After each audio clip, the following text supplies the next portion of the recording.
హి ఓం నమ శివాయ్. ఓం నమ శివాయ్. ఓం శ్రీ భద్రకాళీ సమేత వీరభద్రస్వామిని నమో నమః. మాతృ పితృభ్యో నమః. ఆచార్య అతిథిభ్యో నమః. శ్రీమాత లలితా త్రిపుర సుందరయే నమో నమః.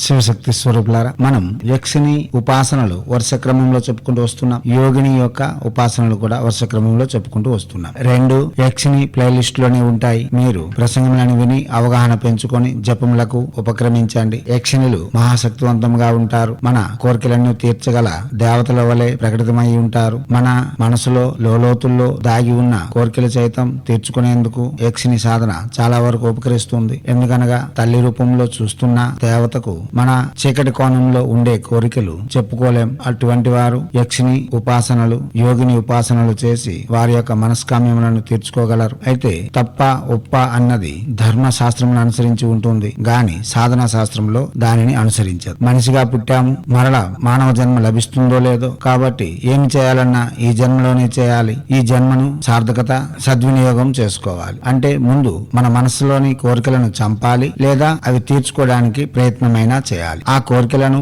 మనం ప్రత్యక్షంగా తీర్చుకోవడం వలన సామాజిక దుర్నీతి అవుతుంది. దాని వలన శ్రీమాత యొక్క ఆగ్రహానికి లోను కావలసి వస్తుంది. ఎందుకంటే ఈ సమాజంపై బాధ్యత ఉండే ఏకైక శక్తి శ్రీమాత కాగా ఈ సమాజాన్ని సృష్టించింది కూడా ఆమె. ఏ సాధన చేసినా సామాజిక వడంబడికకు లోబడి ఉంటూనే సాధన చేయవలసి ఉంటుంది. దాని వలన శ్రీమాత యొక్క అనుగ్రహంతో ఆ సాధనలో ఇంతింతై వటడంతై అనేలా మనం పురోగతి చెందుతాం. దివ్యాత్మ స్వరూపులారా, ఇప్పుడు చెప్పే యక్షిని విమల, యక్షిని, కమల, విమల ఈ పేర్లు ఎక్కడ మనం వినిపిస్తూ ఉంటాయి? లక్ష్మీదేవి యొక్క ఆరాధనలో వినిపిస్తూ ఉంటాయి. ఈ విమల యక్షిని యొక్క సాధన చేయడం వలన అఖండ ఐశ్వర్యము లభిస్తుంది. ఈ విమల యక్షిని యొక్క సాధన చేయాలనుకునే వాళ్ళు ఉదయం సాయంత్రం అనగా తొలి సంధ్య మరుసంధ్య యథాశక్తి కులదేవతారాధన ఇష్టదేవతారాధన పూర్తి చేసుకొని మీకంటూ ఒక పీఠ దేవత ఉండాలి. అనగా దశమహావిద్యాది దేవతలలో ఏదైనా ఒక దేవత లేక చాముండేశ్వరి, లలిత, శివ, భైరవుల యొక్క ఉపాసకులై ఉన్ని మాత్రమే యక్షిని ఉపాసనలు చేయాలి. యక్షిని ఇటువంటి ఉపాసనలు ప్రత్యక్షంగా చేసే ఉపాసనలు కావు. ఎందుకంటే ఒక కానిస్టేబుల్ కి మనం ప్రత్యక్షంగా ఏదైనా పని చెప్పి అతని చేత చేయిస్తే మనం లంచం ఇచ్చిన వాళ్ళం అవుతాం, అతను లంచం తీసుకున్నవాడు అవుతాడు. అదే డిపార్ట్మెంట్ ని అనుసరించి చేయిస్తే మనం సిటిజన్ ఆఫ్ ఇండియాగా మన సేవలను మనం చేయించుకున్న వాళ్ళం అవుతాం. ఆ కానిస్టేబుల్ కూడా తన కర్తవ్యాన్ని నెరవేర్చిన వాడు అవుతాడు. కాబట్టి ప్రతి వారు యక్షిని యోగిని ఉపాసన చేసేవాళ్ళు తనకంటూ ఒక దేవతను తప్పనిసరి ఉంచుకొని జపములు ధ్యానములు సాధనలు చేయవలసి ఉంటుంది. ఈ విమల యక్షిని యొక్క సాధనకు ఎర్రని వస్త్రములు, ఎర్రని హకిక్ మాల లేదా రక్తచందనపు మాల శ్రేయోదాయకము. ఉదయం సాయంత్రం కనీసం 108 సార్లు నిత్య ద్రవే మంత్రమును జపం చేసుకొని రాత్రి 9 గంటల నుండి 1 గంటలోగా మనం 50 మాలలు జపం చేయవలసి ఉంటుంది. ఇలా 90 రోజులు చేయవలసి ఉంటుంది. లేదా 42 రోజులు దీక్షా కంకణ వదిలే చేయవలసి ఉంటుంది. ఇదే స్త్రీమూర్తులైతే 22 రోజులు చొప్పున 4 పర్యాయములు చేయవలసి ఉంటుంది. దివ్యాత్మ స్వరూపులారా, ఇలా చేస్తూ విమల యక్షిని యొక్క ప్రసన్నత పొందువారు ఈ విధానం పూర్తయిన తర్వాత గురువు వద్దకు వెళ్లి యజ్ఞము తర్పణాది విధులు గావించుకొని మరల లక్ష జపం చేసే వారికి విమల యక్షిని యొక్క సాక్షాత్కారం లభించగలదు. లేదా విమల యక్షిని యొక్క అనుగ్రహంతో ఐశ్వర్యయుక్తమైన భోగయుక్తమైన జీవితం గడపాలనుకునే వాళ్ళు కేవలం మనం ముందు చెప్పే విధంగా జపం చేసి ఆమె యొక్క అనుగ్రహంతో అఖండ ఐశ్వర్యమును భోగించగలరు. ఇప్పుడు ముందుగా జపించవలసిన నిత్య ద్రవే మంత్రం చెప్పుకుందాం. ఈ మంత్రం ఉదయం సాయంత్రం 108 చొప్పున జపం చేసి రాత్రి వేళ జపం చేసే ముందు కనీసం 108 సార్లు జపం చేసిన తర్వాత మూల మంత్రమును జపించవలసి ఉంటుంది. ఇప్పుడు నిత్య ద్రవే మంత్రము అనగా విమల యక్షిని యొక్క శీఘ్ర ప్రసన్నత మంత్రము హ్రీం శ్రీం నిత్య ద్రవే మదా విమలే శ్రీం హ్రీం. మంత్రం మరోసారి హ్రీం శ్రీం నిత్య ద్రవే మదా విమలే శ్రీం హ్రీం. మంత్రం మరోసారి హ్రీం శ్రీం నిత్య ద్రవే మదా విమలే శ్రీం హ్రీం.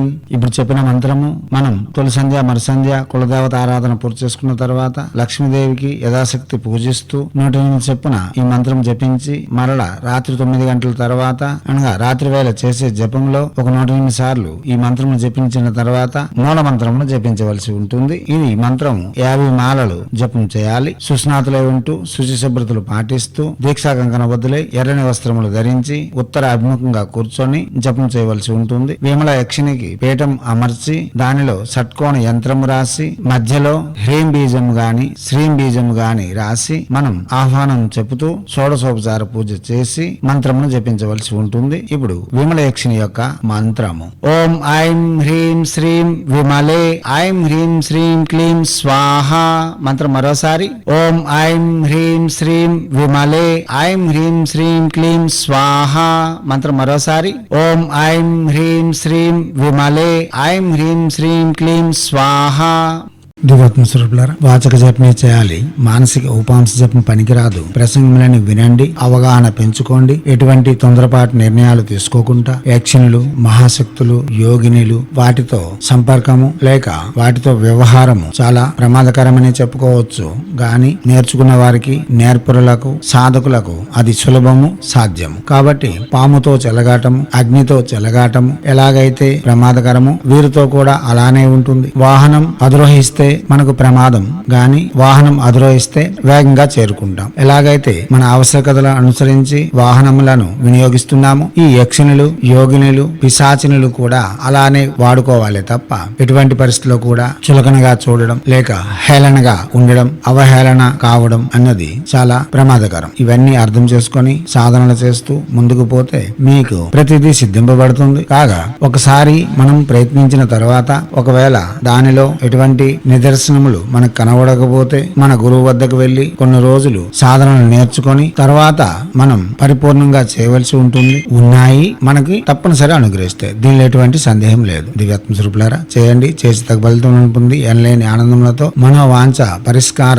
సంతృప్తితో మెలగాలని హైందవ సనాతన ధర్మ ఋషులు మనకు అందించిన విద్యలు వినియోగించుకోవడంలోనూ భారతీయ సంస్కృతి సాంప్రదాయాలు కాపాడడంలో ముందంజలో ఉంటూ మన యొక్క ఆచారాలలో ఉండే గొప్పతనాన్ని వెలుగెత్తి చాటేందుకు మీరు కూడా తమవంతుగా కృషి చేయాలని కోరుతూ, మీరు ఈ సాధనలు చేసి ఆ దేవత యొక్క ప్రసన్నతలు పొంది ఫలితం ప్రత్యక్షంగా చూడాలనుకునే వాళ్ళు ఈ సాధనకు ఆవశ్యకత కలిగిన మోహిని తిలకములు, యక్షిని గులికలు, యక్షిని కవచములు, అష్టదిగ్బంధన యంత్రములు పెట్టుకుని చేయడం వలన విశేషమైన ఫలితములు ఇవ్వగలవు. అవి మీకు అందించేందుకు రత్నశ్రీ మీ ప్రాంతమందే మీకు అందుబాటులో ఉండేందుకు తమ వంతుగా కృషి చేస్తుంది. దానిలో భాగంగా హైదరాబాద్ లో 3 నంబర్లు ఇవ్వబడి ఉన్నాయి, వారిని సంప్రదించండి. హైదరాబాద్ లో రాజలక్ష్మి, శ్రీకాంత్, సీతారాం అడ్వకేట్ ఫోన్ నెంబర్లు ఇవ్వబడి ఉన్నాయి. అదే ప్రకారంగా ఒంగోలు అంబిక, కాకినాడ రాఘవాచారి, విజయవాడ చంద్రశేఖర్, అన్నవరం హరికృష్ణ మీ ఆవశ్యకతలను అనుసరించి వీరిని సంప్రదించగలరు. ప్రతి విషయంలో